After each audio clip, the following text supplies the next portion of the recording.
So someone actually messaged me on YouTube and said, can you do more beginner stuff? Sometimes I tend to forget about beginners. An idea that came to my head is if someone's never deadlifted before, they don't know what a sumo deadlift is, they don't know what a conventional deadlift is. So this video is going to be about the different styles of deadlifting, the main styles of deadlifting. I see the aimless, I don't want to be one of the nameless. I'ma wake up with the mindset that one day I'm gonna make it. And I don't think I'll be fine if I don't break my limitations. Don't try to stop me, I exist. So today I'm going to talk about the differences between sumo and conventional deadlifting. I'd say most people start off conventional deadlifting and then they see someone sumo deadlifting for the first time and they go, what the hell is that? What's a deadlift?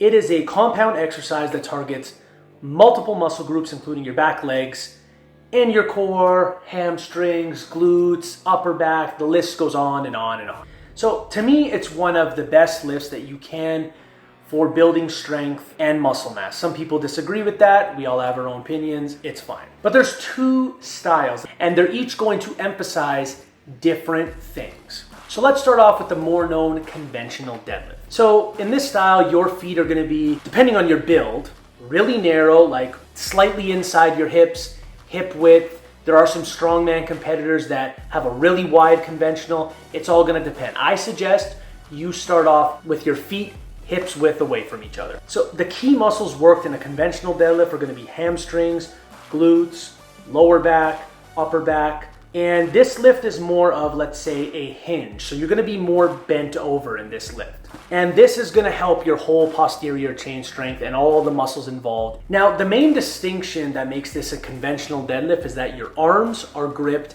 outside of your feet or outside of your knees or outside of your hips or whatever you want to call them.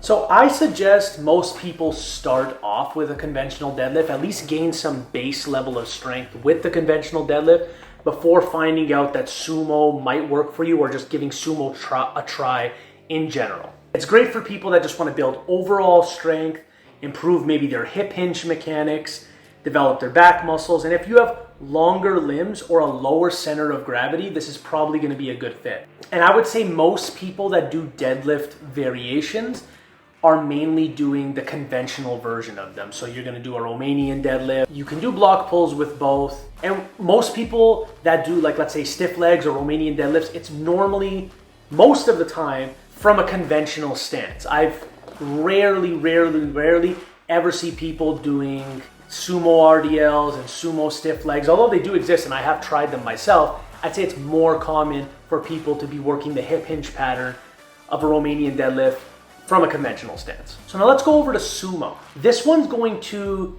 I'm not gonna say you don't need back strength because that's just insane.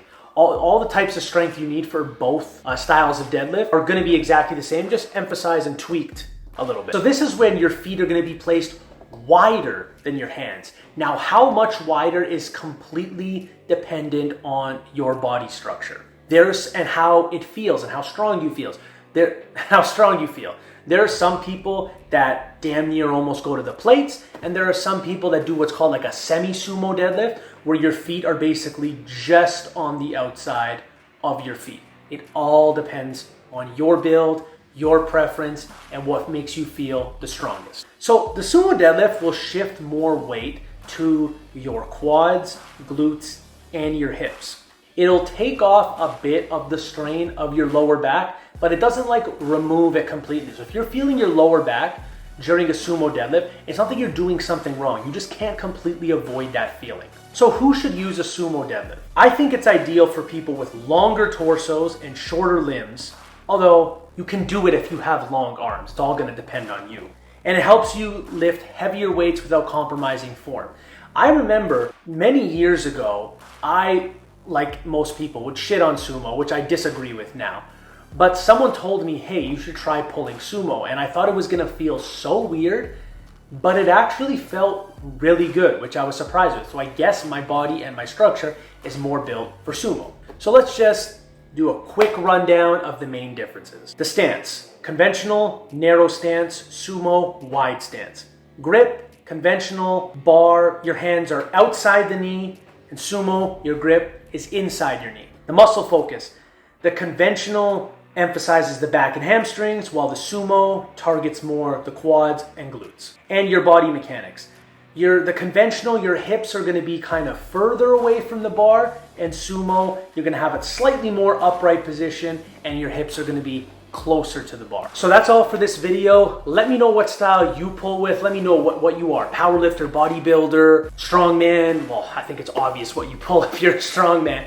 Athlete, non-athlete, what style do you prefer pulling with? If you like this video, like, share, subscribe, do all the good stuff. And as always, have yourself a great day, ladies and gentlemen.